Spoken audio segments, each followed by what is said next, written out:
Isa na naman hong flood control structure. Nako po, sino kaya kontratista nito? Flood control structure, ang halaga po niya mahigit 87 million pesos. Aba, gumuho. Akalain mo, wala namang bagyo, wala namang baha, gumuho. Anong klase? Flood control yan. Asan ba yung gumuho? Yan ho ay sa Barangay Mabuhay, Sison, Surigao del Norte. Di ba ito yung in-report ni James Juaniti noong nakaraan? 3 taon lamang daw po matapos itong maitayo. Bumagsak daw ang dike November 26 kahit walang malakas na ulan o pagbaha sa lugar. Ayan, baka dahil dun sa masyadong malakas yung backhoe. Talaga naman, oo. Ilang linggo bago ang insidente, napansin daw ng mga residente ang mga senyales ng structural distress. Pero wala hong ginawang preventive repair. Ang pagbagsak ng dike ay nagdulot ng pangba, lalo na't ito ay itinayo upang magsilbing protection laban sa baha.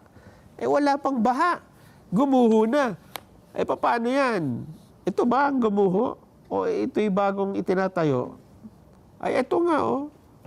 Ayan, ninipis nga nung bakal. Grabe.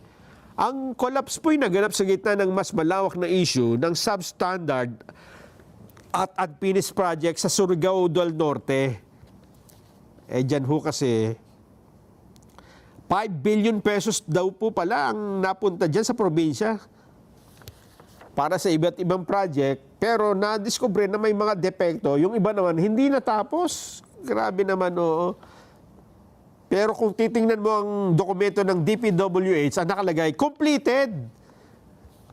At sa reklamo po na inihain sa NBI, meron na palang reklamo. Nakasaad po ang pattern ng proyekto na hindi maayos ang pagkakagawa.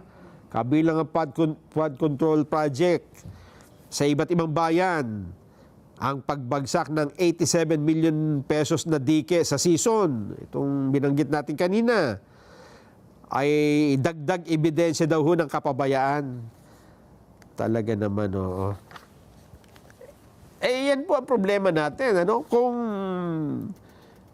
hindi ho natin mahahanap ang mastermind, parang ano po yan eh, parang damo. Oo, nakakita na kayong damo na bunot ka ng bunot.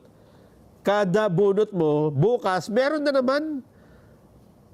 Konting ulan, ako dami na naman. Bakit nagkakaganon? Kasi yung pinakaugat nandyan eh. Opo. Eh, paano natin nalalaman na nandyan pa yung ugat at hindi pa natitinag? Eh, yun pong 2026 budget, mga babayan, nasingitan pa rin tayo. Meron pa rin eh. Buhay pa po ang sindikato, ika nga. Di ba? Buhay pa, nandyan pa. Talaga naman, oo.